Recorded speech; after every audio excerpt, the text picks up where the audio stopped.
he comes, here he comes. There's the trumpets, there's the drums, here he comes. Hopalong Cassidy, here he comes.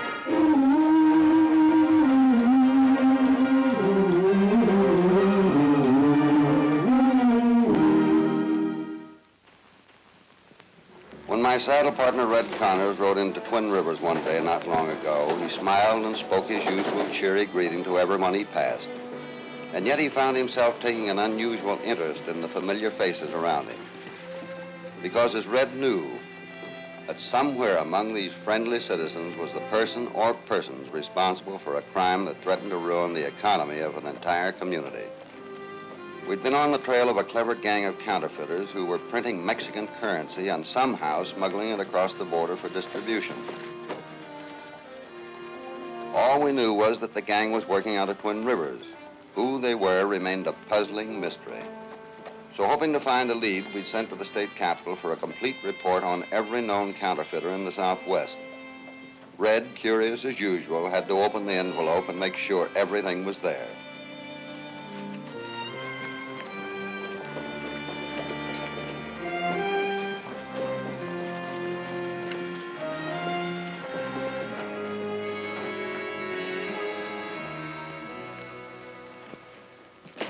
Hi, Tom.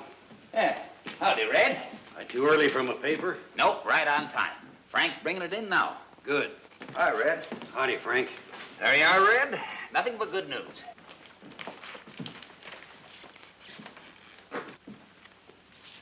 Me and Hoppy will have plenty of news for you pretty soon. Those reports just arrived from the Capitol. On the green goods merchants? When Hoppy gets a hold of this, we can really go to work. Well, keep in touch with me, Red. Got to get all the news. Sure will. Howdy. Hey, Steve, don't you and Wade want your paper today? Oh, yeah.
If he saw anything, we won't have to worry now.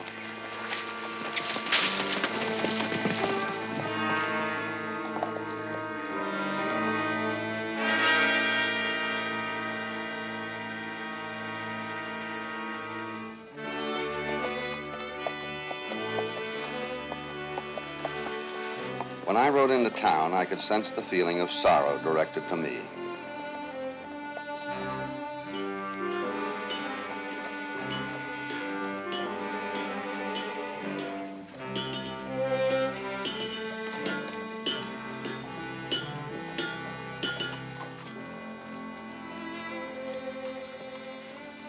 Everyone offered to help in finding who'd done the shooting. The one man that could help me was Jim Woods, the town blacksmith, an old friend I knew I could trust. I showed him the piece of broken horseshoe I'd found at the scene of the shooting. Then I outlined a plan that I hoped might locate the gunman who'd used Red as a target. Jim agreed to watch for anyone who came in for repairs, and if the shoe fit, to contact me immediately.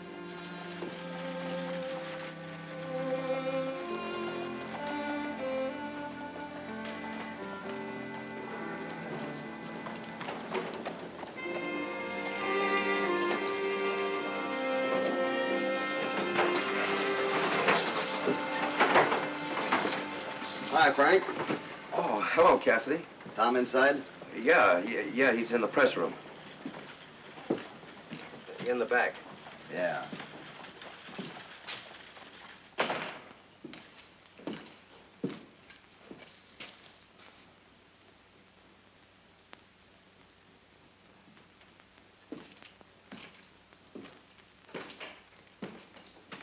Hi, editor. Hard at work? Hello, Hoppy.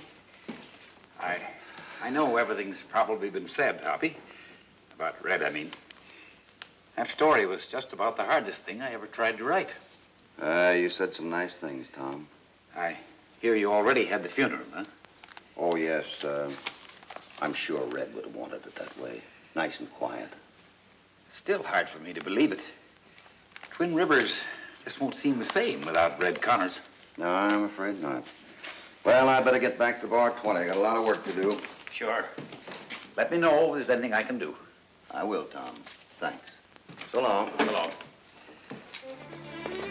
On the way out to the bar 20, I tried to put the pieces of the puzzling mystery together, but they just wouldn't fall into place.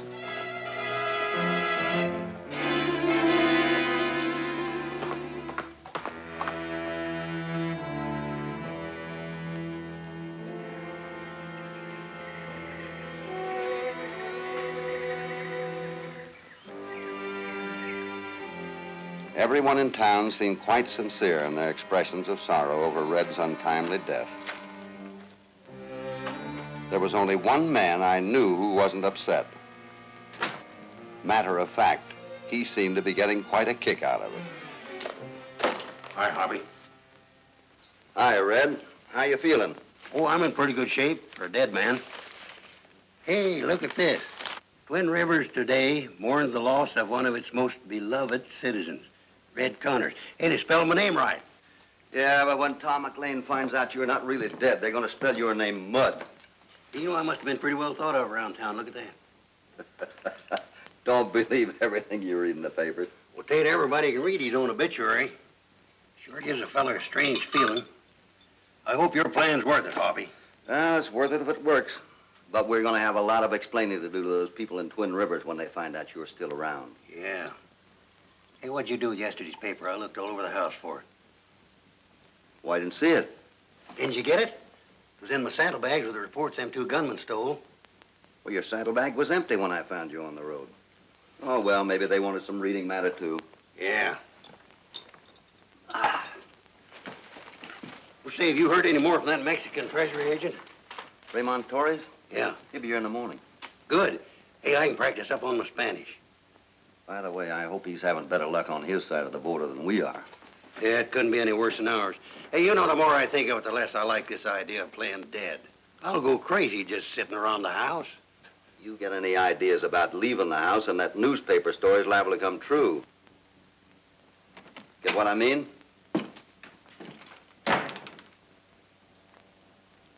Most beloved citizen. Even if I did have to die to get it.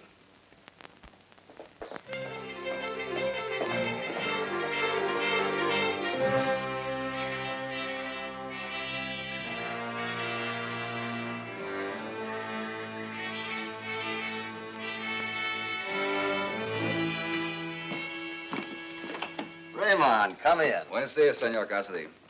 I came through Twin Rivers, Senor. You have my most sincere sympathy. The death of your compadre came as a great shock. I think you better sit down. You're due for another shock. Okay? Oh, yes, Senor Torres. Diablo. It cannot be. I told you you should sit down. The story in the newspaper, it did not happen? Yeah, well, part of it was true. We just added the part about the obituary. Won't you sit down, please? I do not understand. Why do you do this?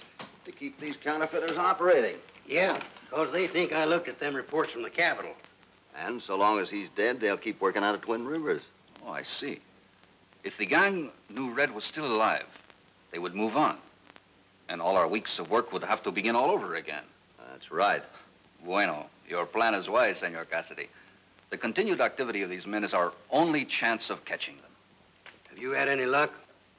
No. Everyone is thoroughly searched before crossing the border. I have undercover operatives everywhere. But up to now, they have found nothing. I'll bet I could. What are you talking about? Well, I'm talking about being an undercover operative. It'd be easy with everybody thinking me dead.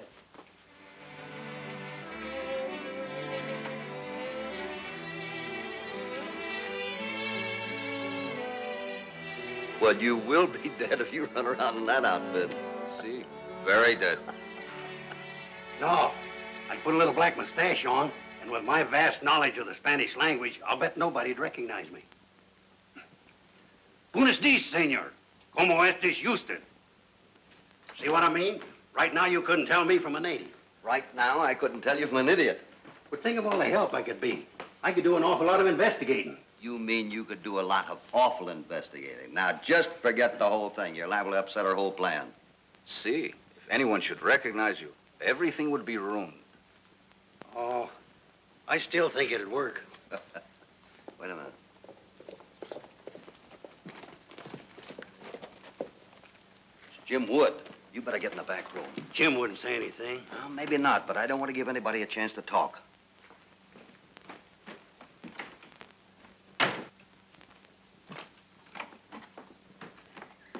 Hoppy, he came in. That's all right, Jim. This is Raymond Torres, the Mexican Treasury Department.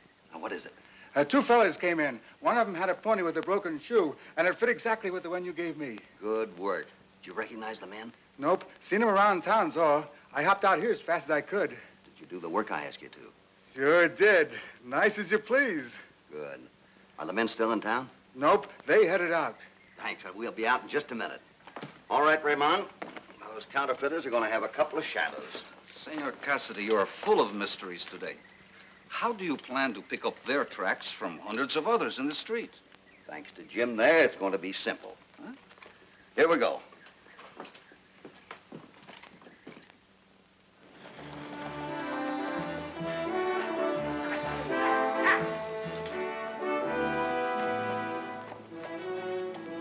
There you are, Hoppy. Real fancy job. Oh, that's wonderful. You'd have to be blind to lose that trail. My congratulations, senor. Your American ingenuity knows no bounds. Well, let's ride and see if it pays off. Thanks, Jim.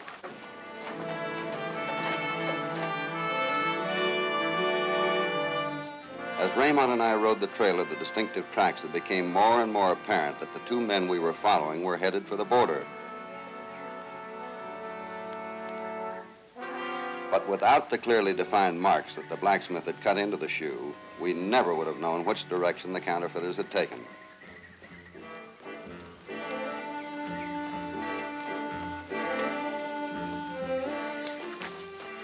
When the tracks led off the road, we figured that our prey was not far ahead. The fresh horseshoe prints gave evidence that the tracks were just minutes old.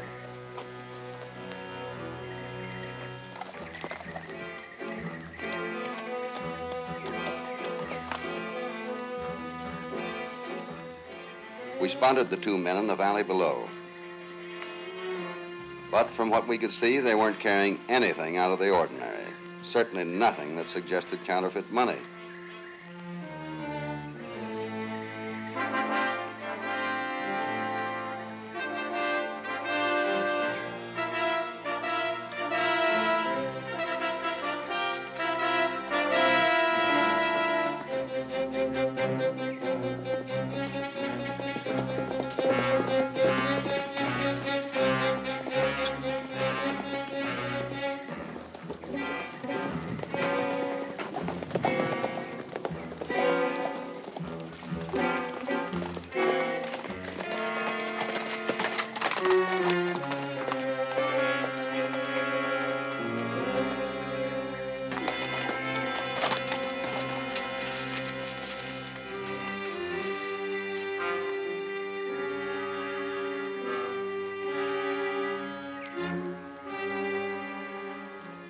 Diablo.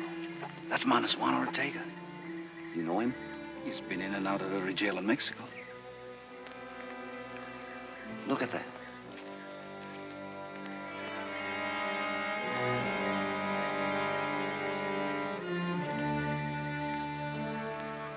A strange transaction, senor.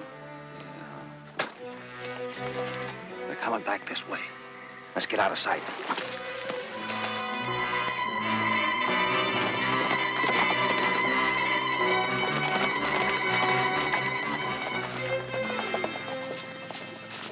We not make an arrest, senor?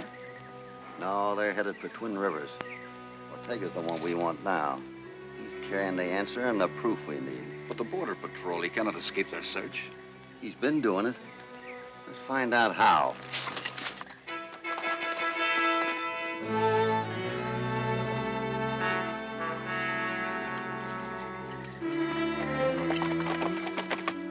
As Raymond and I trailed the wagon to the border, the answers to the puzzle began to fall into place with startling simplicity.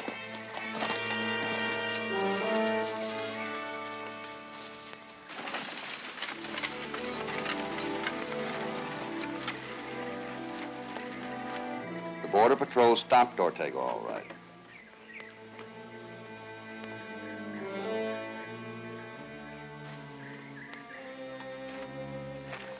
And the wagon was searched from top to bottom.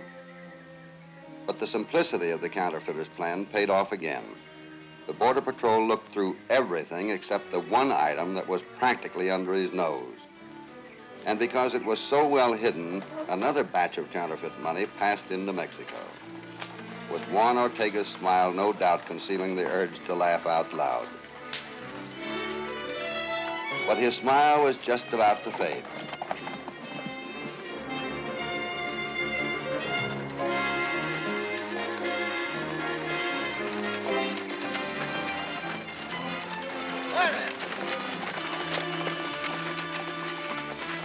When Raymond and I caught him, we had all the evidence we needed to put the whole gang behind bars.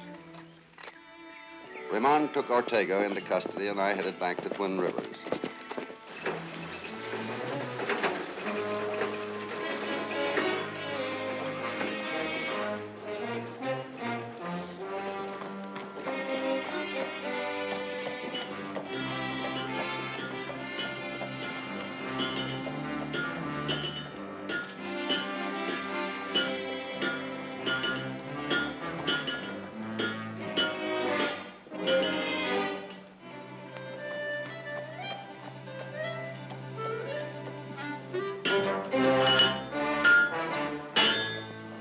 Buenos dias, Senior Blacksmith. You're busy with the work, no? That's right. What can I do for you? I am seeking information. I have been told you are a man to be trusted. Uh-huh. My name is Valencia. I am working on a very secret investigation with Hopalong Cassidy. The counterfeiting? See. And the murder of a very fine fellow. Red Connors, you mean? See. You know him? Sure. I know him. Too bad. I sure feel sorry for Hoppy. It seems to me the sorrow should be for Senor Connors, no? Well, I figures no sense crying over them that's gone on. Maybe you did not like his Senor Red. Sure. I was fond of old Red. Even though he did talk too much. Nice guy. See, as I say, he's a very fine fellow. Hey. That's funny. See? Those two hombres. Those are the men Hoppy set out the trail. And they come back alone? That don't look too good. Hasta la vista, senor. I must find out what this means. The old man's in the press room. What took you so long? What's your hurry? Everything go all right? Perfect, as always. Good. Say, you gonna run off more bills tonight? Sure, if the old man's not around. Buenos dias, senor. Something I can do for you? A newspaper, por favor? What do you want a newspaper for? You can't read English. See, I understand little. Hey, Senor. What did you take that paper off the bottom for? I have no reason he's having. It's a bad habit. I don't understand. I do nothing wrong. I just poor Mexican. Your accent's poorer. He ain't no Mexican. Let's find out what he is. Connors. Now, keep that surprised look, boys, and don't move. He did. Not nearly as dead as you'll be if you don't tell me where Cassidy is. Cassidy. He rode out on the trail of you two, and he hasn't come back yet. Perfect, you said. Just like always, with Cassidy right behind you. Boss, we didn't see him. Red. I ain't a ghost, Tom.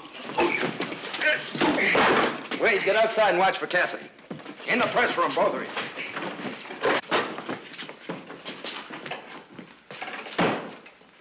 What do we do, boss? We get out right now. Frank, what's this? This answer your question? Currency plates. You've been printing that counterfeit money right here. Don't get excited, Tom. You're not going to live to write the story. Hoppy warned me that newspaper story would come true. Hoppy! Hoppy! What is it, Jim? Hoppy, we saw those two hombres ride into town. We? Well, who else knew about it? Senor Valencia, Valencia. the fellow you're working with. Wait a minute. What did this Senor Valencia look like? A heavy-set fellow he was. Didn't get too good a look at him, really. Trying to hit his face. Where did this Senor Valencia go? He followed those two hombres into the newspaper office. The newspaper office? Here, hold the horse.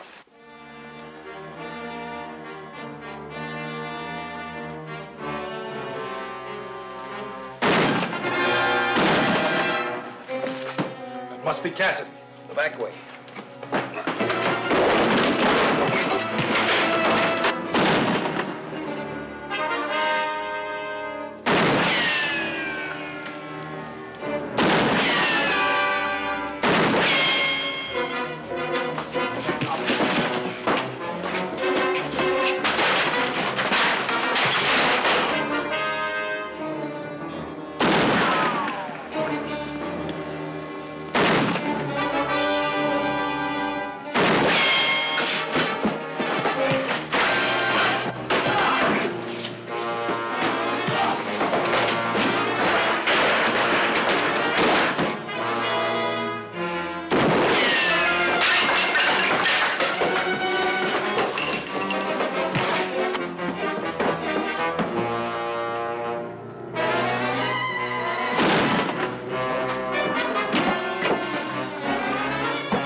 Boys, the printing party's over. Just in time. Red and I were both slated for headlines. Hoppy, how'd you ever figure to come over here? We just found out Frank Harris was doing the counterfeiting. I know. I just read it in the newspaper. Huh? Look here. Holy cats. The counterfeit money. Printed and put right in with the newspaper. That's right. They had a good idea. Frank here printed it up and put it in a copy of one of the papers, then put it where the boys would be sure to get a hold of it. Somehow you got a hold of it before they did. Hey, Hoppy, those papers on the counter, I picked the one off the bottom. That figures. Any normal person would start from the top of the stack down. That's what Frank and his boys here counted on. But they'll have plenty of time in jail to figure out what happened. All right, Tom, get on your feet. Get them out of here, Tom. Hey, Hoppy, do you mean that I ain't normal? Any red-headed cowpoke that'd try to pass himself off as Senor Valencia can't be normal. No comprende English, senor. Hi, my little partners. I want to ask you a very serious question. Are you afraid of policemen? You're not, huh? Well, that's good. You shouldn't be. Always remember that those men have had a lot of training, have put in a lot of years to learn how to help protect you. And one more thing, don't ever call a policeman a cop. He doesn't like it, and it doesn't sound good. Respect him as he does you. Call him a police officer and see how much nicer he'll be. I'll see you next week. In the meantime, don't forget to go to Sunday school. There he goes on his way down the moonlit trail to where cowboys race. Hopalong Cassidy, Hopalong Cassidy, he'll return soon again. There's no use to say goodbye until then. Hopalong, here he comes, here he comes. There's the trumpets, there's the drums, here he comes. Hopalong Cassidy, here.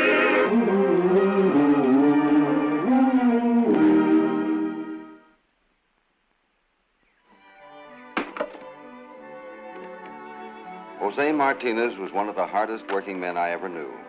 When he wasn't tending his farm on the edge of town, he chopped and sold wood, mended fences, repaired roofs, dug wells, and took on any other odd jobs that came his way.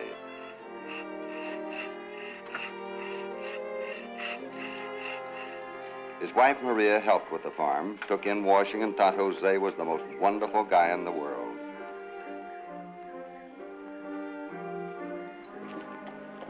I'd have said that Jose Martinez was about the last person in Twin Rivers who'd cause any trouble. At least, I'd have said that until the Saturday morning he came down Main Street, walked over to the town banker, Ollie, and his nephew, Ted. Exchanged a few angry words, and then suddenly... No, you're not!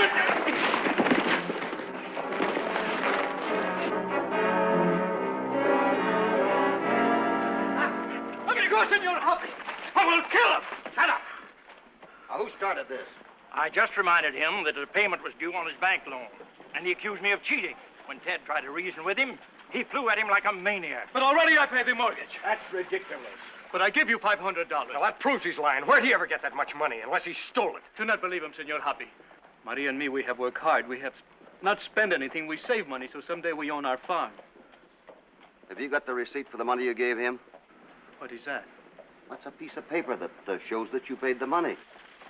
You never give me such a paper. Of course not, because you didn't give me any money. But I did. I come to the bank and I ask for Senor Gray. His nephew here say he is out, but he will take the money. So I give it to him, the $500. Well, the man must be crazy. When did all this happen? Thursday. Were you out of the bank on Thursday? Well, as a matter of fact, I went over to... Wait a minute, Cassidy. Don't tell me you're believing him. Ollie, I'm just trying to get at the truth. Well, that shouldn't be very difficult. Jose is making up these wild charges to cover the fact that he can't pay off his debt. It is not true. If you'd come to me like a man and asked for an extension of the mortgage, I would have granted it. But now you'd better pay what you owe, or the bank will foreclose. But I give you all I have. Come, Ted. No, wait, you Jose. can't. But, Senor Hoppy, you believe me. I paid the money. If you did, you'll never be able to prove it now. I'm sorry I lose the temper. That's all right. What will I do? We have worked hard. We have planned everything. To lose our farm now with the baby coming, it would kill Maria. Don't you worry about it. I'll see what I can do.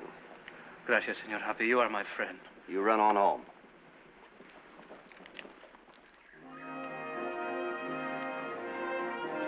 The next morning was Sunday, and the bank was closed. So Red and I rode out to Ollie Gray's home.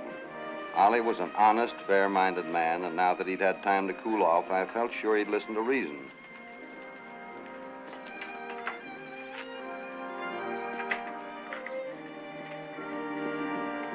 It was too early for Ollie to have left for church, and if he'd gone into town, we'd have met him on the way.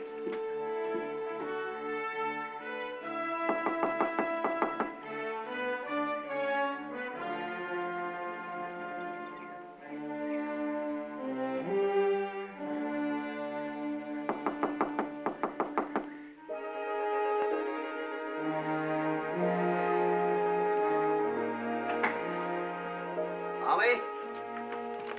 Ollie!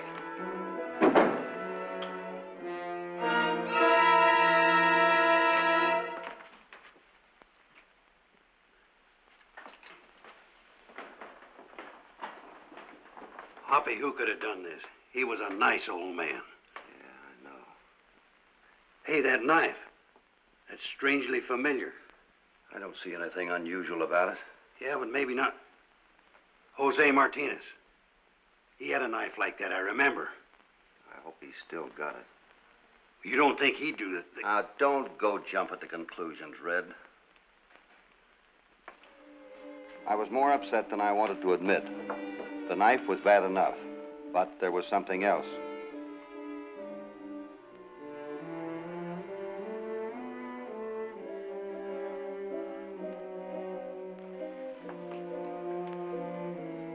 That's off of Jose's coat. I wouldn't believe it. I wouldn't either. But it still doesn't change the facts. Oh, Jose wouldn't kill it.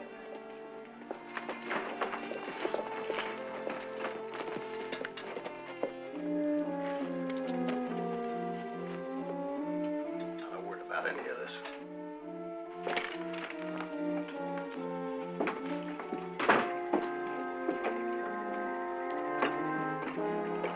Hello, Cassie. Red. We going to church with my uncle? I'm afraid not. Where have you been? I got involved in a lake poker game at Monte Kane's last night, so I just stayed over in Sage City. Say, what are you doing here? Is there anything wrong? I hate to tell you this, Ted, but your uncle is dead. Dead? No, no. Pop.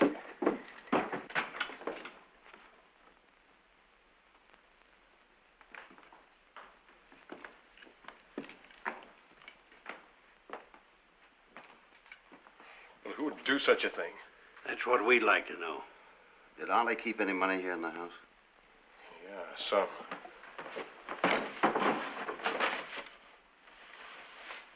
It's gone. So's his gun. Were there any clues? No, we haven't found any yet. Suppose you go in the other room and we'll take a look around. Yeah. I purposely didn't tell Ted what we'd found. I wanted to talk to Jose before folks got all stirred up. Red was to get a wagon and take the body into town. I asked Ted to come with him to make an official statement. I'd meet them at the office.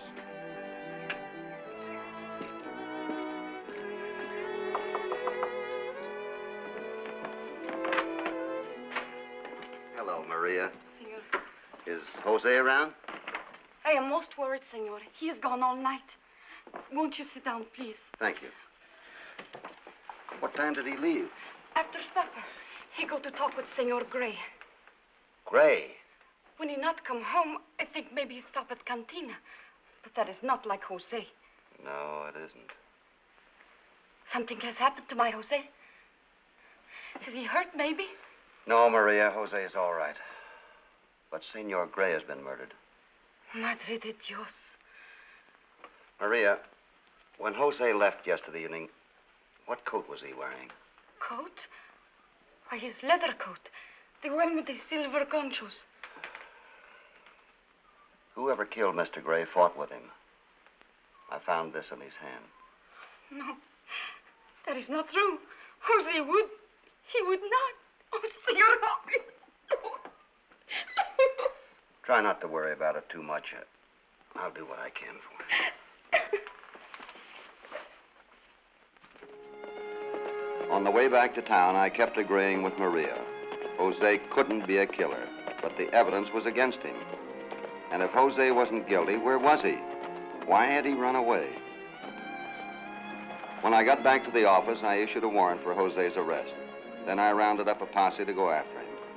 Feeling was running so high, there wasn't any trouble getting volunteers. All right, men. I want Jose brought in alive. And remember this. This is a posse, not a lynch mob. Starkey, I want you to go out and keep an eye on Jose's house. He may try to get in touch with his wife. The rest of you on your way.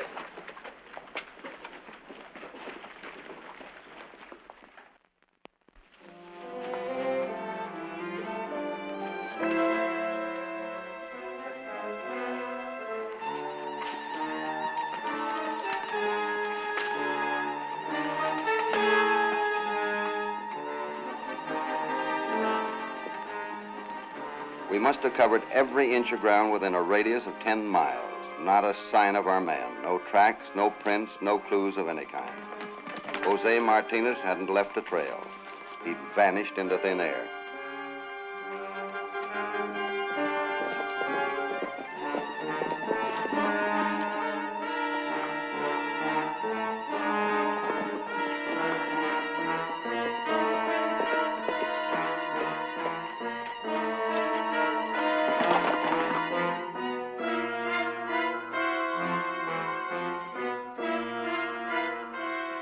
Jose ain't smart enough to disappear like this, and he don't know anything about tracking or false trailing and such.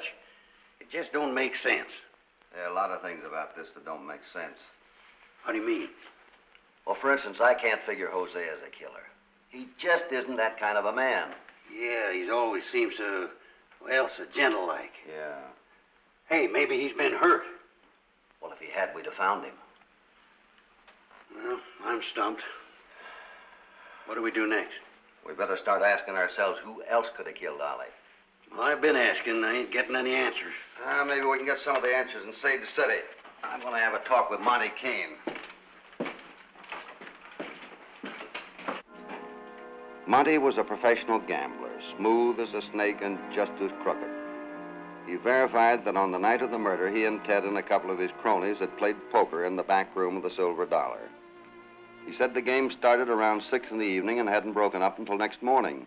You've been asking me a lot of questions. Now I'm going to ask one. Go right ahead. How come you're checking on me instead of looking for that Mexican? Because I don't think Jose killed Ollie Gray. How about all the evidence you got on him? He was framed. Framed? Even if that boy could kill a man, I don't think he'd run out on his wife when she's expecting a baby. And if he was hiding out, he'd try to get in touch with her. Well, maybe he has. Ever since the killing, I've had somebody watching Maria day and night. That don't prove nothing. It may not to a jury, but it's good enough for me. We'll see you later. Come on, Red. Now what? We just wait and see what happens. What'd you expect to happen? Nothing if Jose's guilty.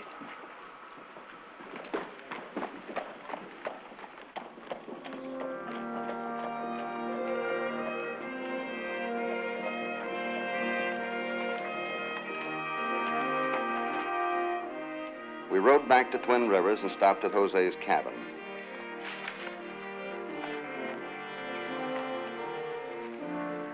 Starkey, who'd been watching the place, reported that there'd been no excitement, and I told him to go on home. We'd take over.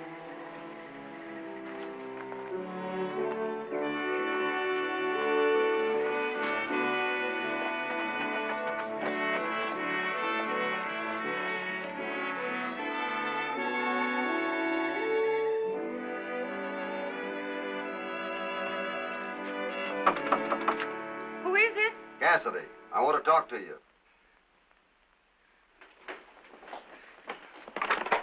You have found my Jose? No, I'm afraid not, Maria. Something has happened to him. I know it. Or he would come to prove he did not do this terrible thing. We've been looking all over for him. Only so that you can hang him. Maria, you know better than that. I do not know anything anymore. You are my friends, but you hunt Jose like an animal.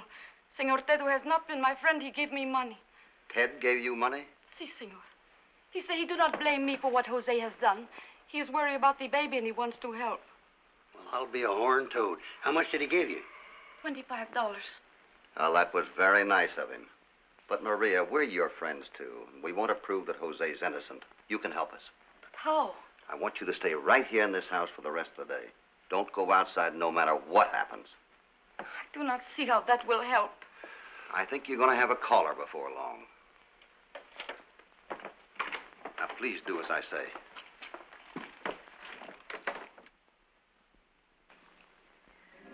Red and I took turns on watch. As the hours dragged on and nothing happened, I began to think my plan wasn't going to work.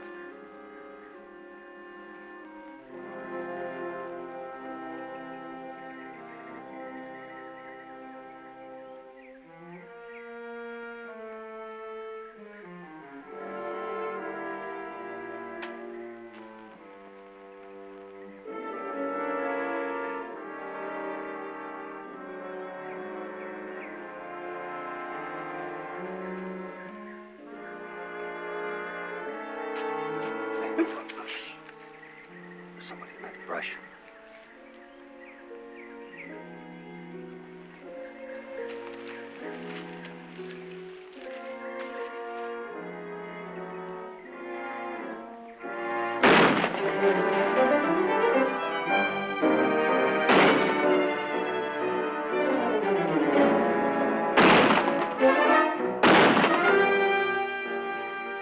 Keep firing, Red.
Yeah, I'm all right. Golly, I never thought Jose'd be that sneaky. He tried to kill you. Yeah, I guess he did. Only it's not Jose. Not Jose. Holy smokes, Trig Dawson. With Jose's hat and jacket on. Where'd you get him? He gave him to me. You're lying. You're a professional gunslinger, and somebody hired you to ambush me. Who was it? I don't know what you're talking about. You were going to kill me and let Red see you do it. And in those clothes, he'd have thought it was Jose. You're loco. Who are you working for, Dawson? Nobody. I seen this Mexican up in the hills, and he gave me these duds. Why would he do that? He's in some kind of trouble. He wanted me to get a message to his wife. He didn't have any money, so he gave me the hat and coat. That's a good try, but you're still lying. Now tell the truth or I'll slap you in jail for attempted murder. I seen you two sneaking out from behind the brush, and I thought that... You thought we was bandits. Yeah. Yeah, so I opened fire. Now I've heard everything. Get him on his horse, Red. Trig Dawson had found himself a good story and was going to stick to it. About all I could do was to jail him and hope I could think of a way to break him down. There wasn't much time. Back in town, Trig was locked up, but we hadn't been able to shake his story. Well, do you think we ought to try again? Sure, why not?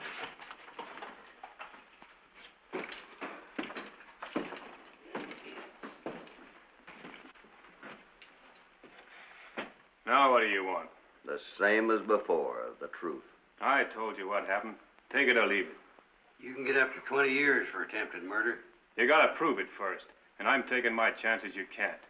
With a record like yours, there isn't a jury in the world that'd believe you. I said I'd take my chances. Well, I don't know who you're trying to protect. But if I... All right, lawman. Now I'm calling the turn. Get your hands up. Unlock the door. All right, Red. Hurry up.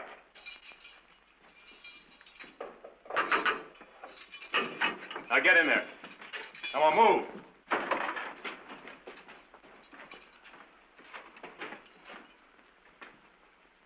You know we'll come after you, don't you? That's what you think. Why, you...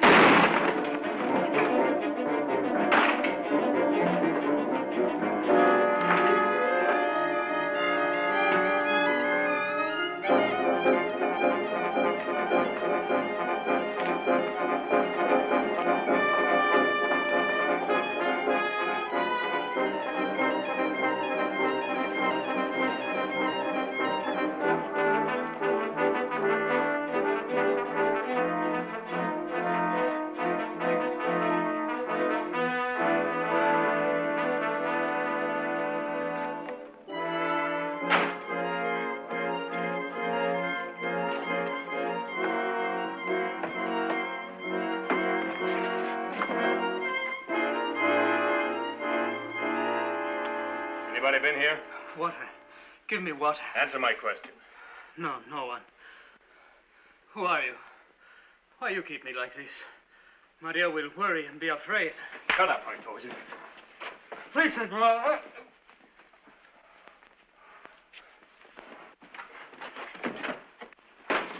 Get your hands up. Cassidy. Take care of him, Red. I thought you were dead. Takes more than blanks to kill us. Thanks. We planned for you to take that gun and break out of jail. Get in there. Go on. Hoppy. I pray you will find me. Oh, I'm sorry it took us so long, but we had to be careful, Jose. They make me prisoner. They? Who's they? I do not know. All the time my eyes, they are blindfolded. What happened then? Well, the night I go to talk with Senor Gray, when I reach the house, something hit the back of my head. When I wake up, I am tied, and there is a cloth over my eyes and my mouth. But I am in a barn, I think. Well, after many hours, a man comes. He takes the cloth from my mouth, and he gives me food. But I do not know who he is. Well, what about his voice? Didn't he say anything? He talk in a whisper, Senor Hoppy. Oh. Then what happened? 2 times he moved me to different places. That's why we had such a hard time finding him. Yeah. Well, not many hours ago, this man come with a man who whispers, and they take my coat and my sombrero. Yeah, I know about that. They wanted us to think you were still on the prowl. You think you can walk now? I'm not sure. My legs are weak. They have been tied so long. Get your hands up, Cassidy. All right, go on, get 'em up. You too, Red. Guess it's lucky I was late. They followed me here. I couldn't help it. Yeah, so I gather. Well, Cassidy, let's see you get out of this one. I might not be able to, but neither will you. Well, anyhow, congratulations. You found my uncle's murderer. Senor Gray is killed?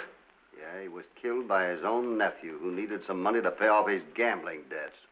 Too bad you won't be able to prove it. Everyone's going to go on thinking it was Jose. Me? Yeah, your friend here has issued a warrant for your arrest. He's had a posse scouring the country. Well, you found your man. Now there's going to be a little gunfight between the 3 of you. With no survivors. You are loco. I've worked out all the details, even down to whose gun kills who. You know, you and Red will be heroes, but dead ones. You will not kill my friends.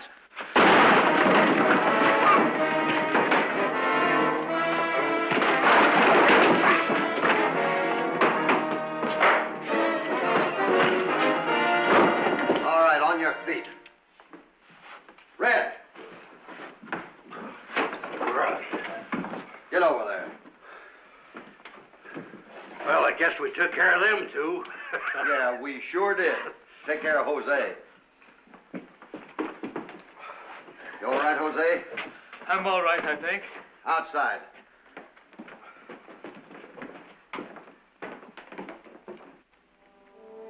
We jailed Ted and Dawson, and when I had Monty picked up in Sage City, he broke down and confessed everything. The killing and the frame-up had been Ted's idea. Monty had furnished the alibi. Jose was completely in the clear. Senor Hoppy, we have tried hard to think how to thank you, but it is of no use. No, don't you even think about it. You just go on being the hard-working man you've always been. I will, senor. My Maria, she would like to ask you a favor. Certainly. If you will permit, the new baby, we would like to name it for you. If it's a boy. Sure it's a boy. I'd be honored. It's a nice name, don't you think? Hopalong Martinez. Hopalong Martinez. I think it's a beautiful name, and I'm very flattered. Gracias, senor. We will see you soon. Adios. Adios.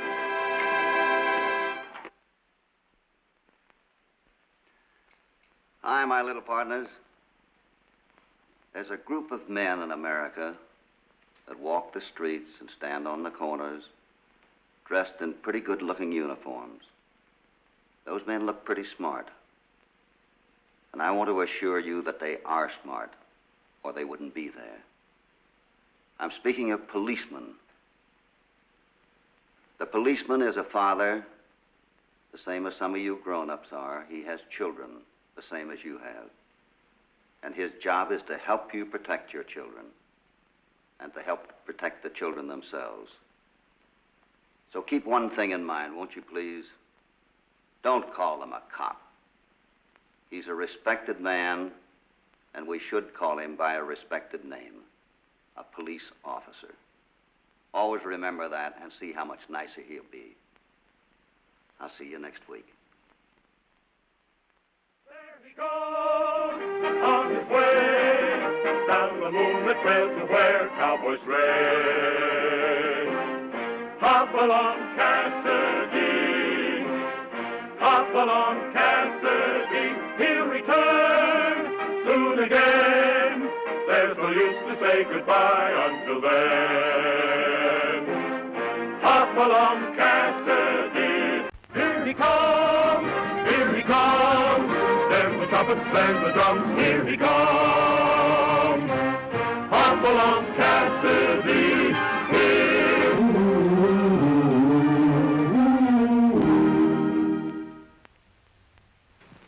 Red Connors and I were riding deep in the heart of the Maricopa district in the Arizona Territory, in answer to a letter I had received from my old friend Nat Burnham, Indian agent in Phoenix. My thanks to you and Red for coming all the way from the Bar 20, Hoppy. It's all right, Nat. Whenever you send for us, we come a-running. Sit down, Hoppy. Red. Thanks. Now, what's going on here? I've got a problem on my hands. Yeah? You remember the land deal the department arranged for the retired Army Indian Scouts 7 years ago? Well, you ought to, Hoppy. Help set it up. Just a minute, Red. Let's see what Nat has to say. Since that time, the two tribes have lived together peacefully, side by side, on their small farms until a month ago. Now it looks like they're bent on killing each other off. Well, Nat, knowing what I'd do about those two tribes, that doesn't seem possible. Let me tell you what happened. I had been friends with the chiefs of most of the members of the Maricopa and Apache tribes who had served with the Scouts, and it wasn't a pleasant story to listen to. 4 weeks ago, Chief Red Arrow of the Maricopa had been found on the outskirts of his ranch, shot to death. Several days later, Juanito, son of the Apache chief, had been found in the street in the nearby town of Mescal, an Indian knife in his back. Hey, Tex, bring your rig up here. Load it in, boys. All of this had been followed by the burning of the houses and barns of both sides. Cattle had been driven into the quicksands and left to die. Up to now, there have been 3 men of each tribe killed. Once the Indians start trying to get even, they won't stop until there's not a man left. Oh, there's more to this than meets the eye, Red. I was with those two tribes when they took the oath of blood brotherhood. They wouldn't break that oath for anything. And what's your opinion, Hoppy? Well, I'm of the opinion that somebody's trying to run them off their land. Why would anybody do that? It's the poorest land in the district. They make a living only by the hardest work. Mineral, oil, I don't know. There's never been a trace of either in the whole district. No, Hoppy, I think it's a feud. Now, I hate to be stubborn, but I'm going to stick to my own opinion. But you will go down there and see what you can do about it. Oh, sure. Just draw up my credentials and Red and I'll be on our way. We were within a mile of Chief Red Arrow's ranch house when suddenly ahead of us,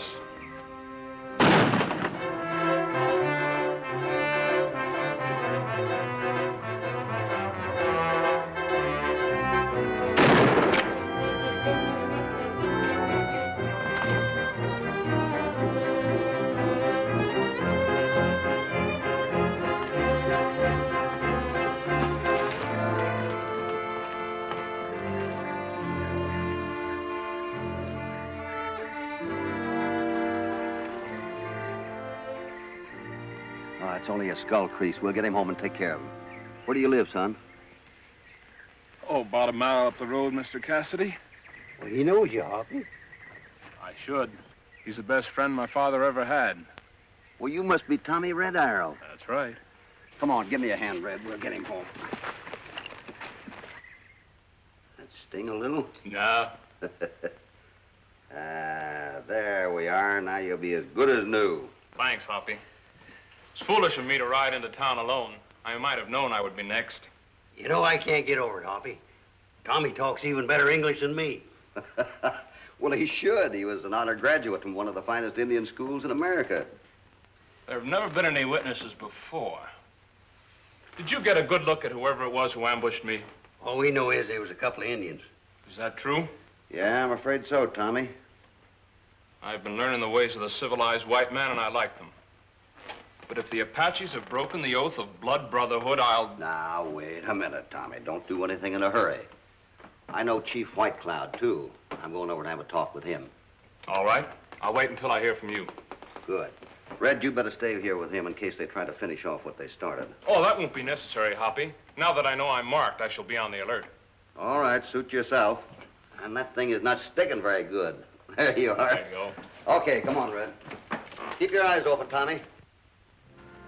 I had a long talk with the chief, and he gave me his sacred word that neither he nor any of his tribe had anything to do with the trouble in any way. And knowing him, I believed him. I was sure now that outsiders were back of the whole thing, and the best place to begin my investigation was at the scene of the ambush.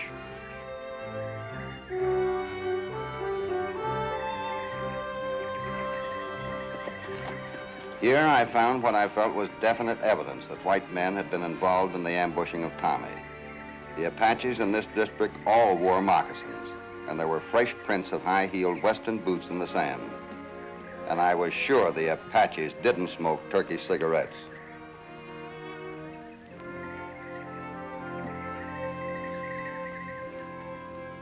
Back at Tommy's house, I had told him of my findings, and then I started asking questions. Has anyone been trying to buy up the Indians' land? Hoppy, have you forgotten? The grant of lands to us carried a clause that we could never sell them. Yeah, I know. That clause was put in so the Indians couldn't be cheated out of their land. And there's another clause that ties our hands so far as this present trouble is concerned. Yeah? If we leave the land, we'll be sent back to the reservations, and our ranches will be sold to the highest bidders. Oh, I see. And I still insist you're being driven off the land. But why? Our places are none too prosperous. Maybe not as farms, Tommy. But there has to be some reason why they want this land. Were there any white men seen around here about the time the trouble started? No. What little business we transact is done in town. I see. There has to be somebody. Oh, yes, there was a photographer who went around town taking pictures of the Indians to put on souvenir postcards. Harmless old man, half drunk most of the time. Calls himself Picture Pete. When was the last time you saw him? Today, in town. We better ride into town and have a talk with Picture Pete, huh? Yeah, maybe I can have my picture taken. And what are you going to do with that? Well, I'd give it to you to keep. They'll never get that on paper. Come on. The little town of Mescal was just a few miles from the Indian land.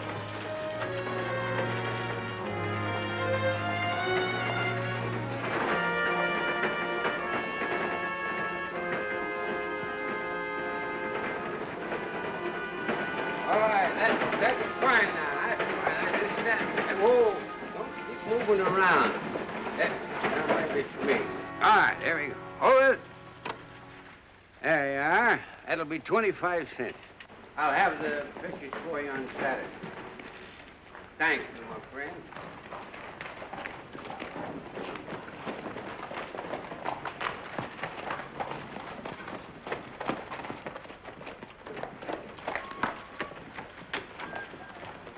Well, say, you look like the very spirit of the West. Would you mind posing for a photograph for me? Maybe later. Right now, I'd like to have a little talk with you.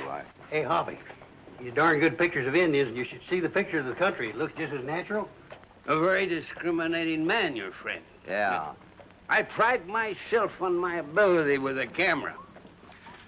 Don't be frightened. There's not a snake, just a hair. I pride myself on my ability with a camera when I can stay away from this poison. Yes, you know something? Use me as an example, my friend. You don't have to worry about me. I never touch this stuff. You know, your advice about keeping away from that stuff is pretty sound. Why don't you try using it yourself? No, I've tried everything. Excuse me, will you please? I've got to finish talking to your friend over here. You know, you're wise in avoiding this stuff, my friend. Just look what it's done to me. At one time, I was recognized as one of the finest mineralogists in the whole country. Now reduced to selling picture postcards for a living. But it isn't always going to be like that. No, sir. One of these days, and real soon, my ship is coming in. Coming in over those hills yonder. One of these days, I'll be one of the wealthiest men. Hey! That's my master's voice. What do you want, Constable Martin? Told you to stay off the street and in your room when you're drinking. Don't pay any attention to anything the drunken old fool says. Then I resent that attitude, Constable. I was just simply explaining to these gentlemen here... Get him out of here. Come on.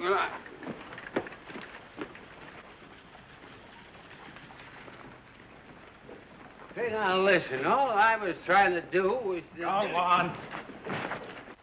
Please, Hoppy, let me take care of that no good. All right, go right ahead. Come on, get up. You big bully, why don't you pick on somebody your size? Your friend's asking for it. You think so? You look about my size, big mouth.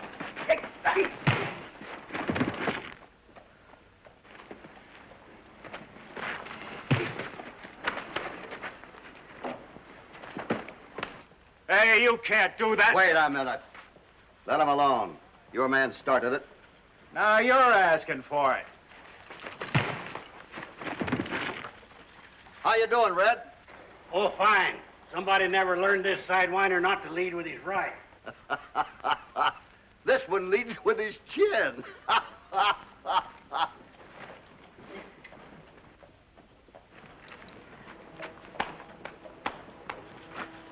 I'm gonna run you two clear into the next county. I'm afraid that'll be a little difficult. According to this, take a look at it. Acting U.S. Marshal, working for the Indian agents. That's right, and Red Connors is my deputy. Cassidy, huh? No wonder you're so handy with your fists. Sorry to cause you this trouble. Forget it. I think I'm going to have enough trouble keeping the Indians from killing each other off. Well, I'm glad somebody's here to look into things. We're expecting them to turn on the whites any day now. I think they should be moved somewhere else. You really think so, huh? Yep. And if I can be of any help, you let me know. Yeah, I'll do that. Come on, Leeds. I got some business in the office.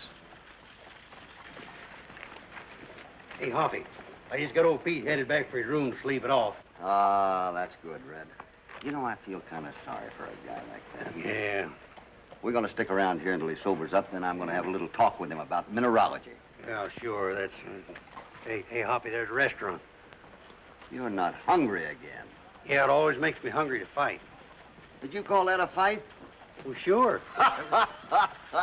Then all you need's a cup of coffee. Come on, I can use one, too. Oh, Hoppy.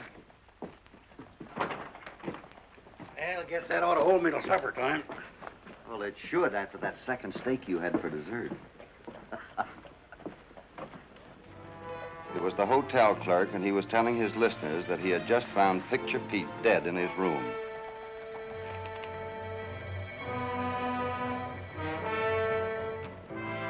My credentials got me the number of Pete's room. Liquor would never be a problem to Pete again. The Indian knife in his back had done its work. Someone must have had a mighty good reason for wanting to silence Pete. I went through his belongings, hoping to find something that would tie him in with the Indian trouble.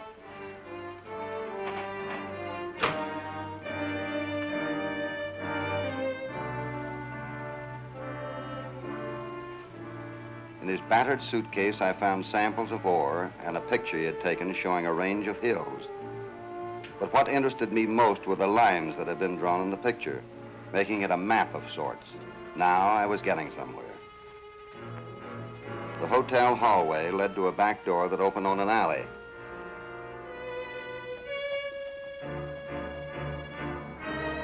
Again, an expensive cigarette, freshly ground out.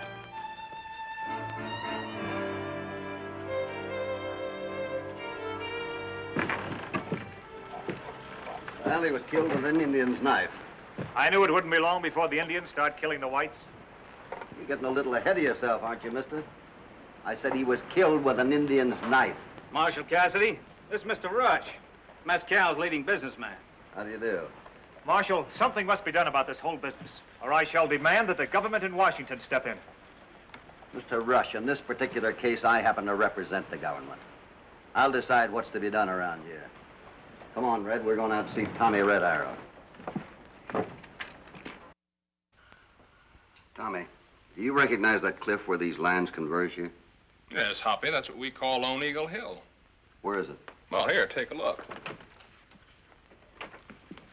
It's the dividing line between our lands and the lands of the Apache neighbors. Let's ride up there and have a look. Sure.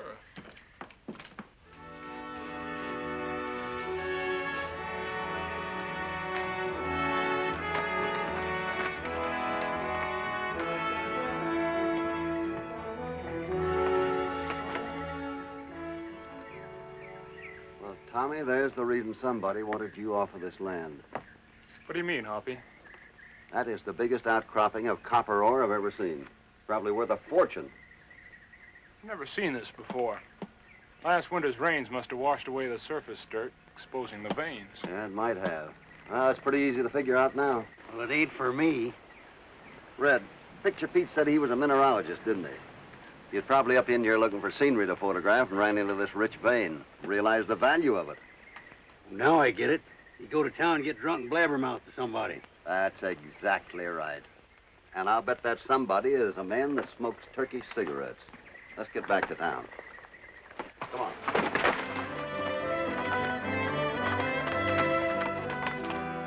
Back in town, my first move was to try to find out who around here smoked that brand of cigarettes. But the grocer was of no help. He didn't carry them.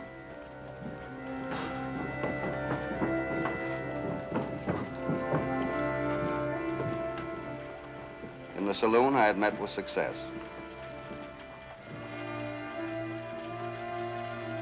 The bartender had told me that the only man in town who smoked the brand I had asked for was Judson Rush.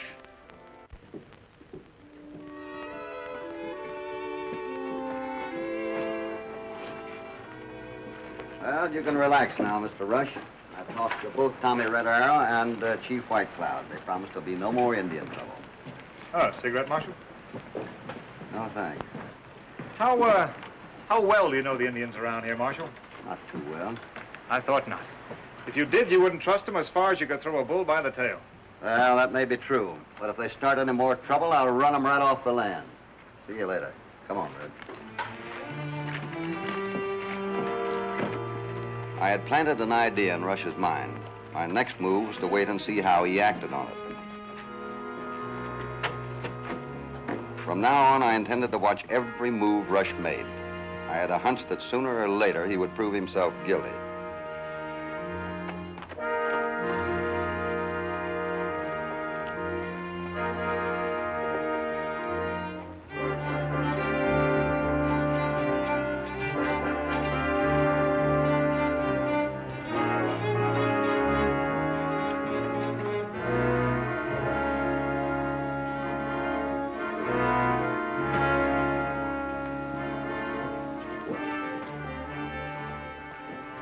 Logical trio. A money-hungry man, a crooked constable, and a cold-blooded killer.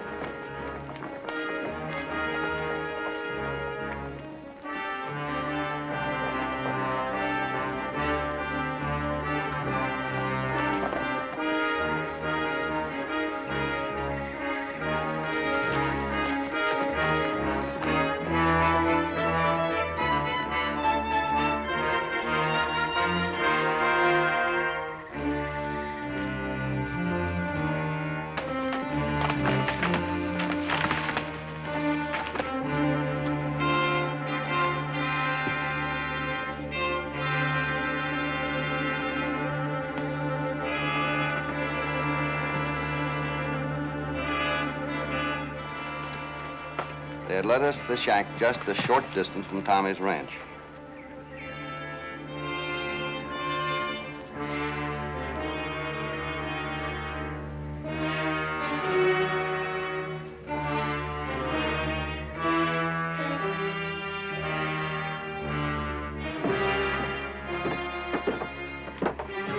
Red, I don't know what's going to happen here. You better get back to Tommy Red Arrows and tell him to get some of his friends together and be ready for anything. I'm going down closer to that house, see what I can find out. Yeah, well, watch yourself, Hoppy. I will. You go ahead.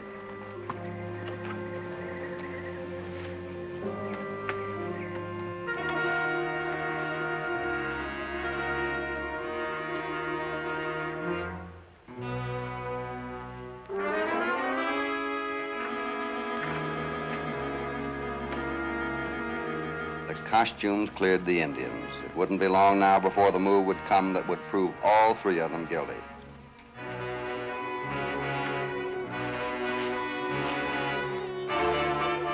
Get your hands up, Marshal.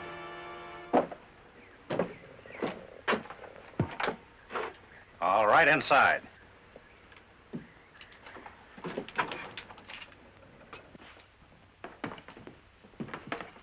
Look who I found sneaking around outside. And what did you see, Cassidy?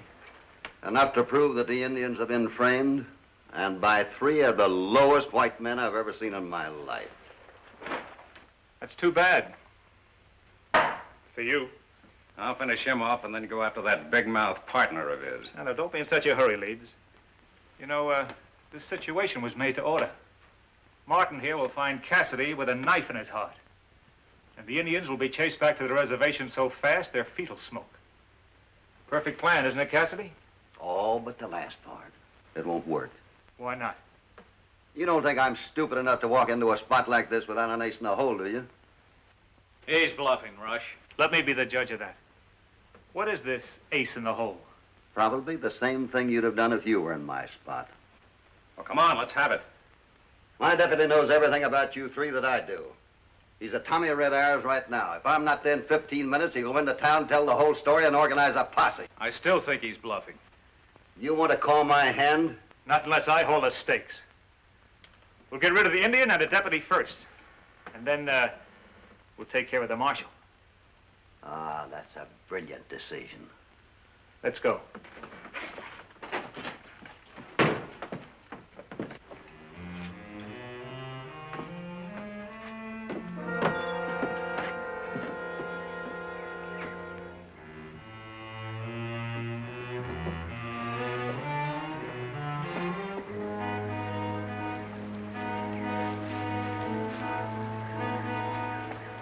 The first part of my plan had worked. Now, if Red and Tommy had carried out my instructions... Start walking.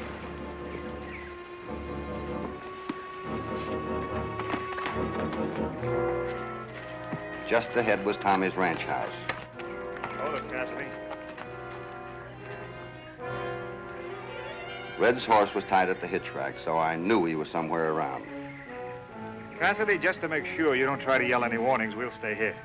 I wouldn't think of trying to upset your plans. Martin, you leads one out of the house and get it over with.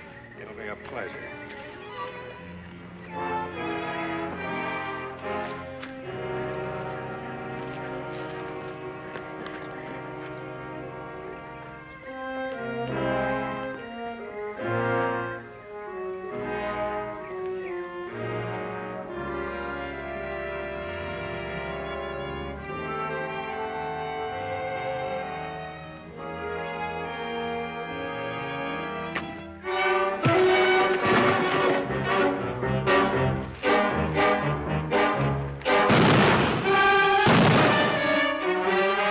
Get your hands up.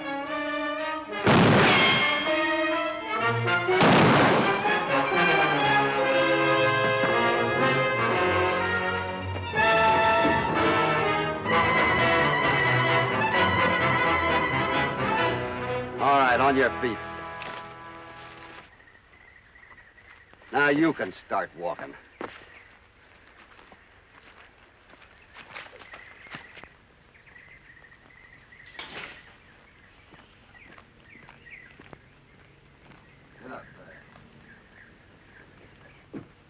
Everything all right, Hoppy? Yeah, Here's fine. your hardware. I just brought you another customer. You might as well get out of that habit. Where you're going, there won't be any turkey cigarettes. Well, Tommy, you can help us get our prisoners to the federal jail, then we'll go tell our story to the Indian agent. All right, come on. Come Come on. After delivering the prisoners, we went to see Chief White Cloud. Now that the Indians had been cleared, peace was restored between the Maricopas and the Apaches. And the commissioner had promised Tommy he'd help get a government loan to finance work on their copper mine.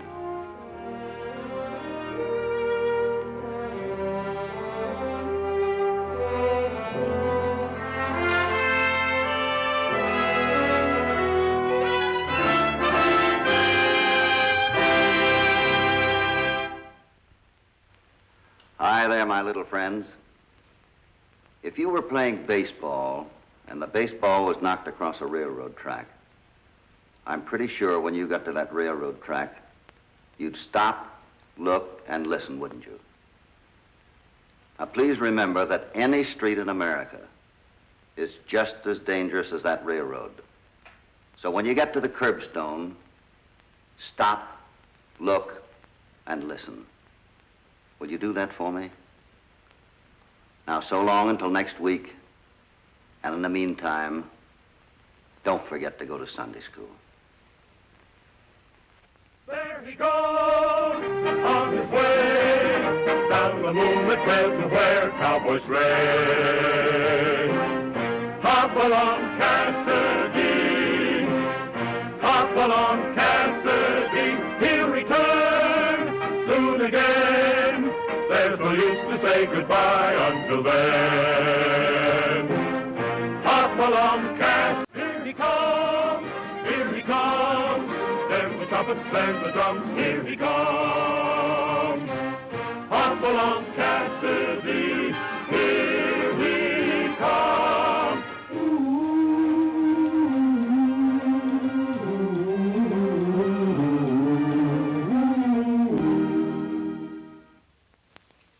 Red Connors and I had been stalking the bloody trail of Sam Hardin and his gang.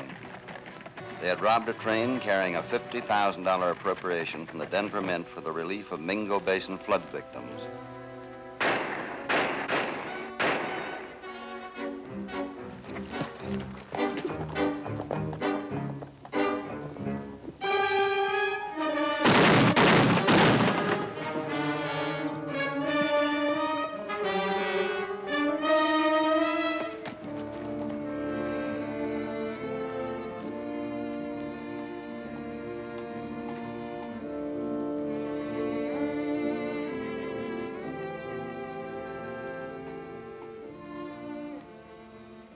In the dead man's pockets, I found $200 gold pieces, dated 1882.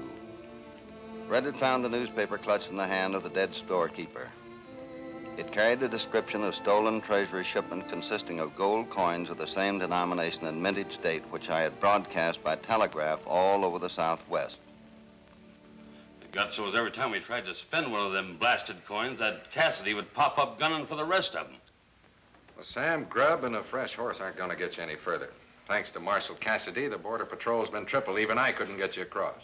Keller, you gotta hide me out till this thing cools off. I'll give you 20% of the gold. Sorry, Sam. The gold's too hot. I'll need greenbacks. Greenbacks? Mm-hmm. If I had greenbacks, I wouldn't be here. Now, Sam, what about the Lordsburg Miners Bank? Now, for, say, 50% of the deal, I could set it up so you could rob it single-handed. Oh, it's a deal. But make it fast. Cassidy can't be very far behind me. I'll keep the gold in my safe. Okay. There's an old tunnel you can hide out in here. Dakota will keep you in food and water.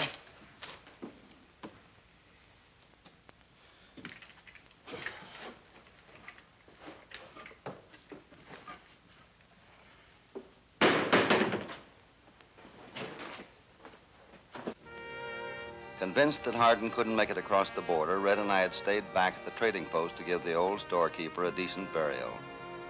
Then in the hills above Lordsburg, we spent some time looking about for likely places for Hardin to hold up.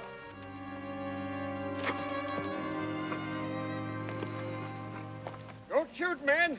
I don't aim to harm. Now hold your fire. All right, old-timer, come on down.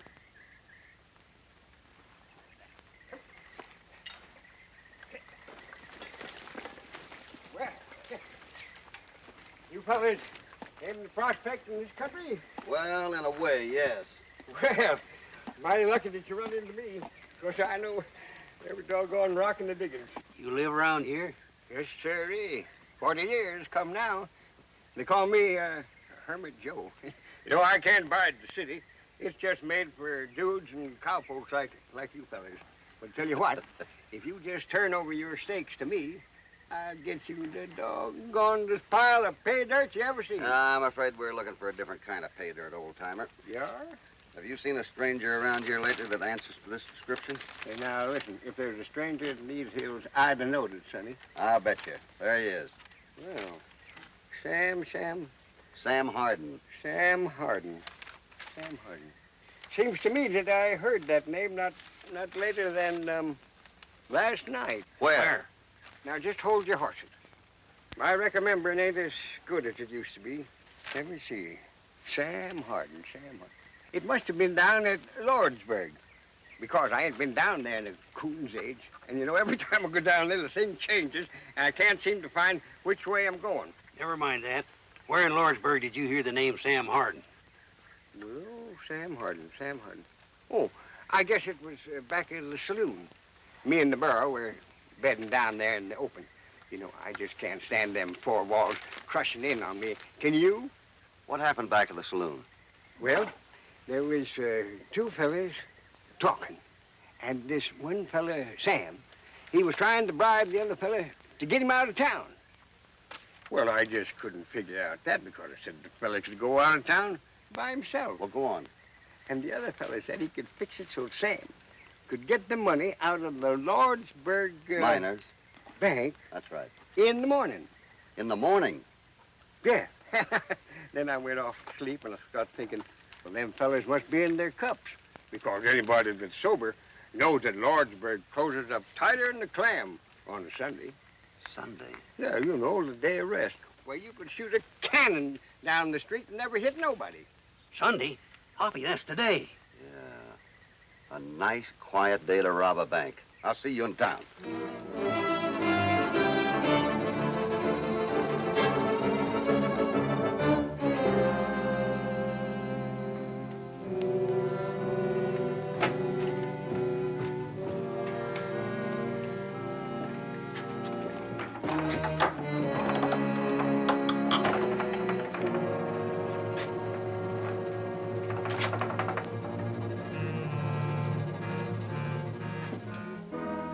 I've been waiting for you, Harden.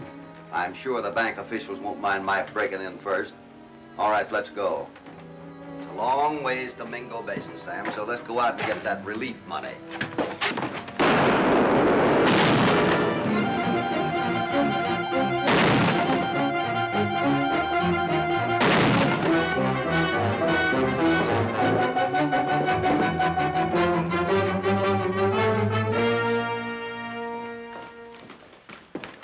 Careful, Frank.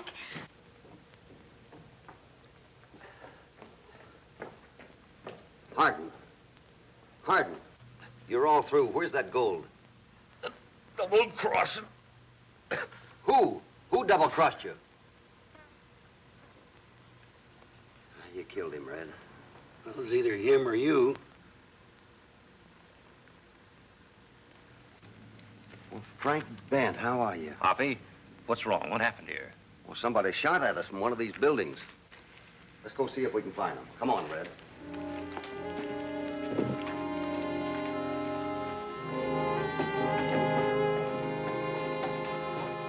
No use. Everything's locked here on Sunday. We searched for that hidden rifleman, but it was a waste of time. Marion, I want you to meet my friend Hopalong Cassidy. How do you do? Hello, Marion. Well, are you moving in or moving out? Oh, we're moving to a new gold field in Nevada. There's not enough assaying in Lordsburg to keep us going. We're packing. That's why we're the only people in town on Sunday. I see. Hey, Hoppy, look what I found in the rain barrel out back of this office. Miss Bent, this is Mr. Connors. Hello. Well, it's been fired recently. You act like you'd seen that gun before. Well, it's mine, Hoppy. You'd find that out sooner or later. But how it got in the rain barrel, I don't know. Frank, you loaned a gun to Gramps. Well, no, I There's nothing to be afraid of, dear. He's out of town. Well, I guess this is the gun I gave to Soki. Mr. Jones, I mean. But Marion's right, Hoppy. He couldn't have fired this gun today. He must have loaned it to somebody else. Sure, Gramps ought to be able to tell you who did it. He'll be in town tomorrow or day after. Ah, that's good. Frank, would you help Red get Hardin's body off the street for me, please?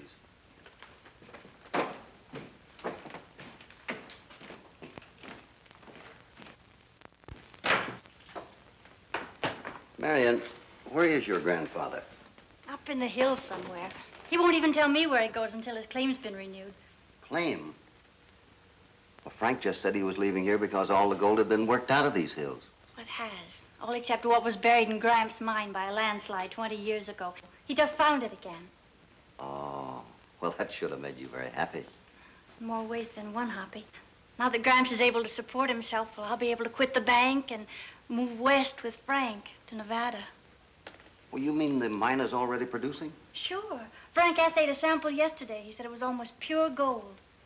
Well, that sounds like a rich strike. Has he got the samples around here?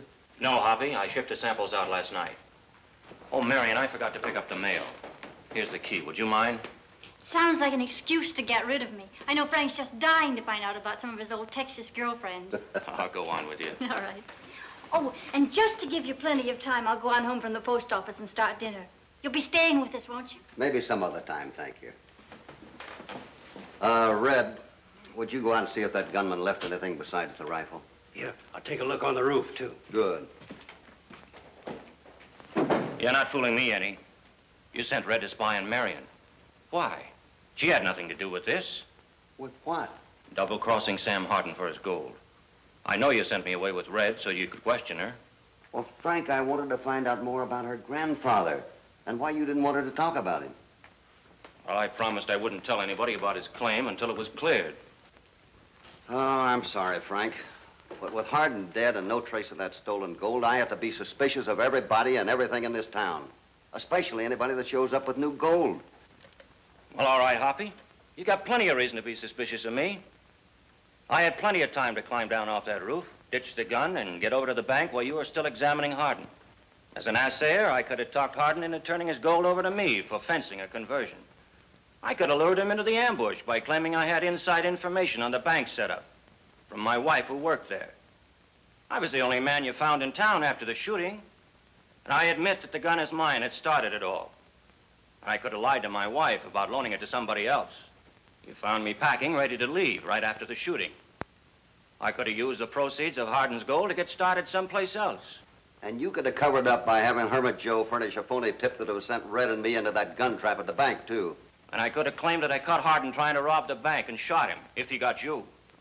Well, I've given you all the evidence you need to arrest me.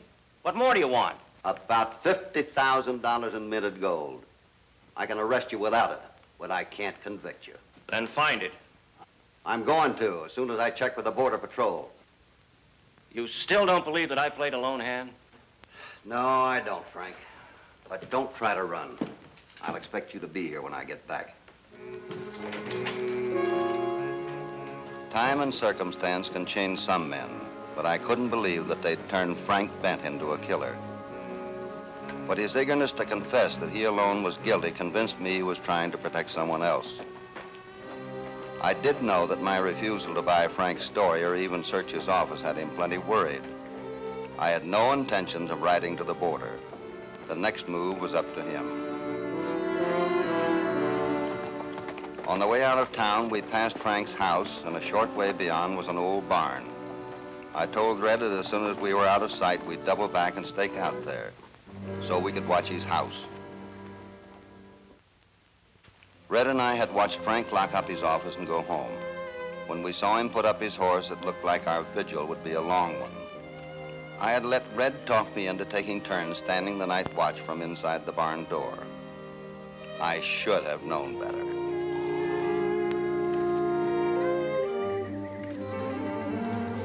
How long you been asleep? Who, me? I ain't been asleep. I just been sitting here watching. Yeah? Hey, it's daylight.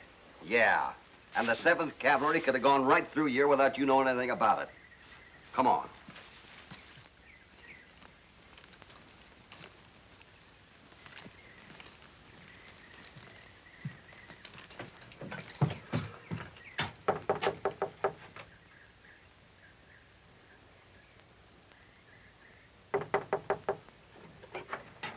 good morning, Marion. Where's Frank?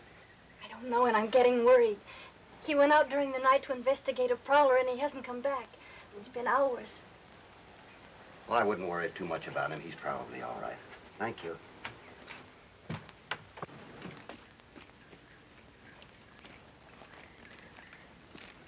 Hey, Hoppy. Yeah? She ain't in on this. If you pin anything crooked on Frank Bent, you'll break that youngin's heart. I know it, Red. You just put into words the toughest part of a lawman's job. We headed northeast toward the place where we had met the old sourdough, Hermit Joe. I had to locate him to find out if Frank had sent him to intercept us, or if he would be able to recognize Frank's voice as the one he heard in the dark behind the saloon.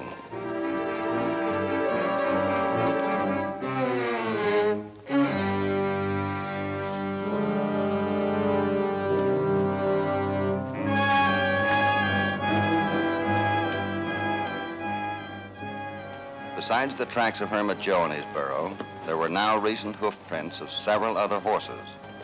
If one of them belonged to Frank Bent's mount, Frank's case was beginning to look worse instead of better.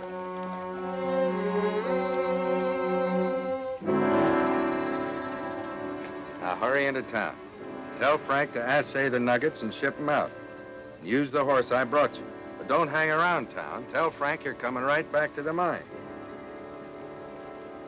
Keep going until you get to Hermit Rock, and lay low until you see one of us coming to tell you that Cassidy's left the country.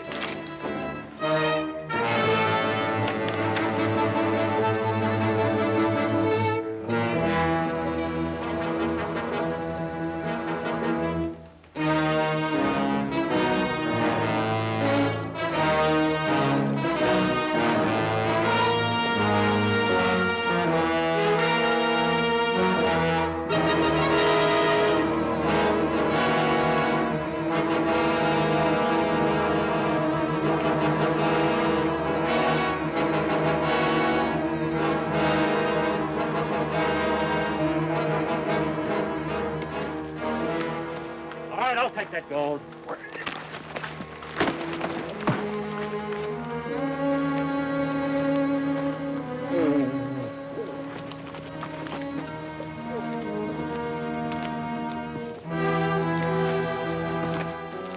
Wait a minute. Come on.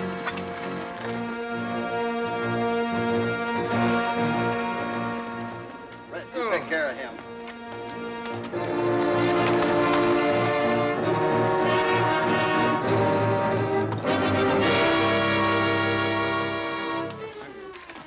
All right, this is as far as you go.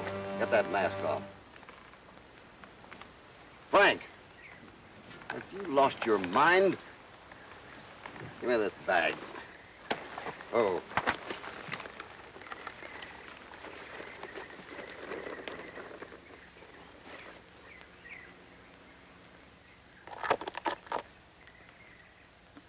Well, that's practically pure gold. What are you doing with this? I had to do it, Hoppy, to protect Soki. Soki? You mean the man they call Hermit Joe? Well, yes. Isn't he Marion's grandfather? That's right. I thought so. Now I'm beginning to understand. Come on.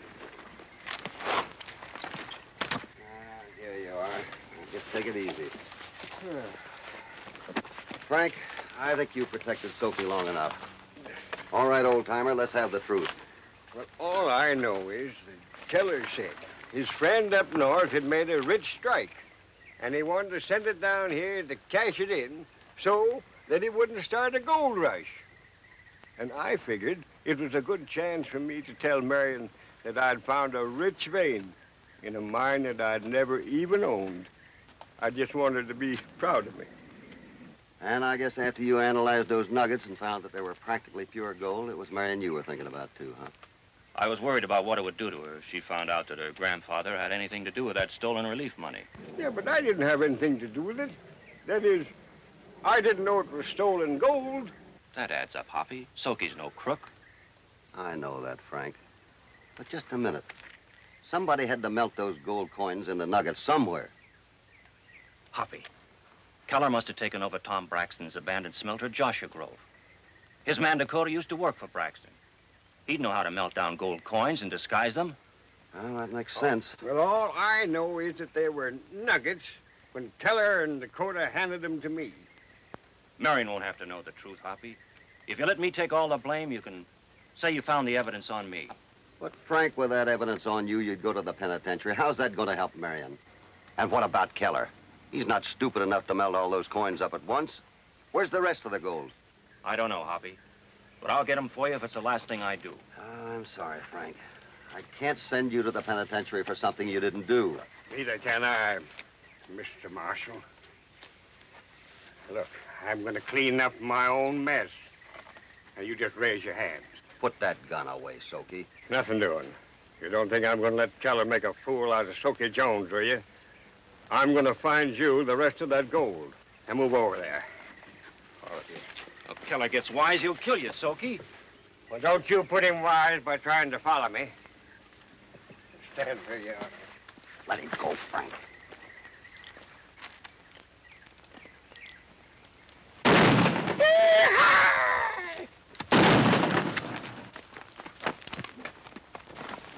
Wait a minute.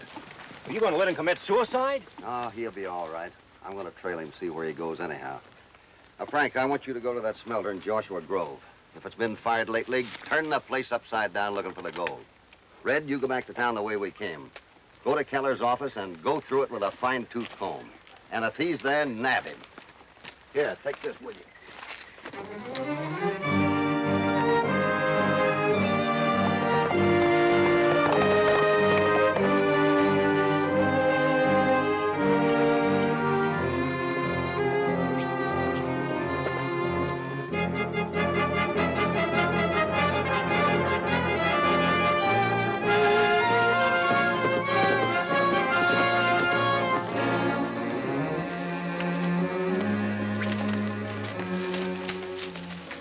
Thought we heard gunfire from over there. Sure did. We better get out of sight. Yeah.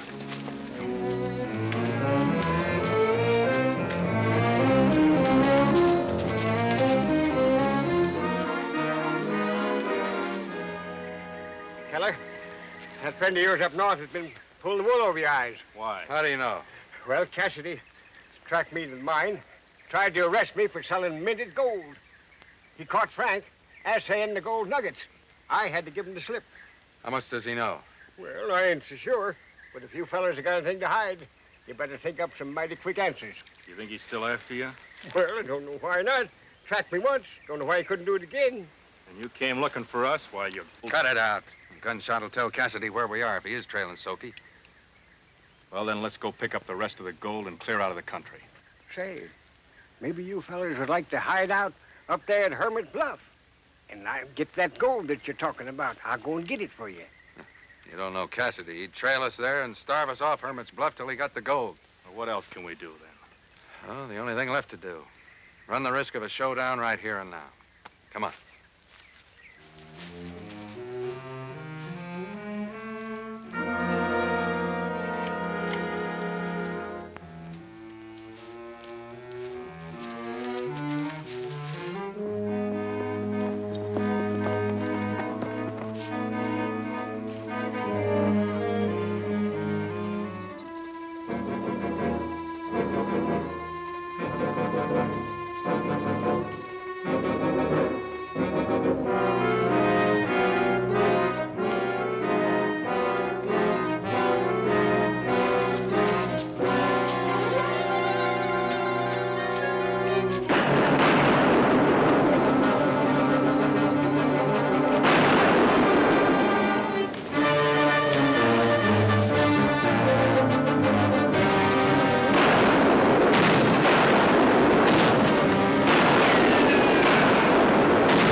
Don't leave me.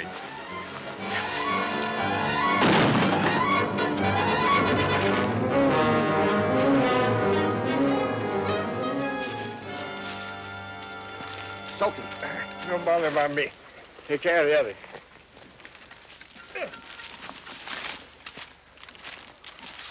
Dakota. Killer. The rat. Running out on me.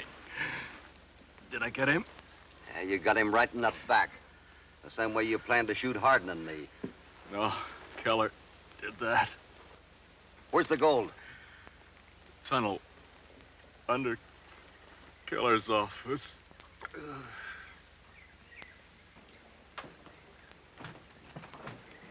You found the rest of the stolen gold under Keller's office, huh? Yeah, all except a few coins that Hardin had spent. And the government's willing to write those off as a reward. Thanks, Hoppy. Hey, Hoppy, I just told Mary and her Gramps here's a real hero. Well, he certainly is. Do you know that he practically rounded up Keller and that stolen gold single-handed? I'm proud of you, Gramps. Oh, now you just forget it, honey. I couldn't have done a doggone thing without the help of Mr. Cassidy. Well, so long, Frank. Hoppy. Goodbye, Marion. Bye. Goodbye. Certainly glad to know you. Right, old-timer. Bye-bye. Yes, sir.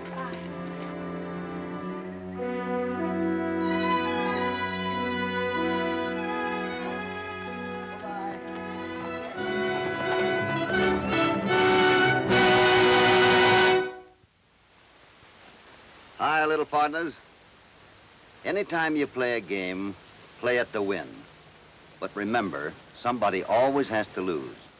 And in case it's you, don't be unhappy about it. Be a good loser. Just try a little harder the next time. I'll see you next week. There he goes on his way down the moonlit trail to where cowboys race. Hopalong Cassidy, Hopalong Cassidy, he'll return soon again. There's no use to say goodbye until then.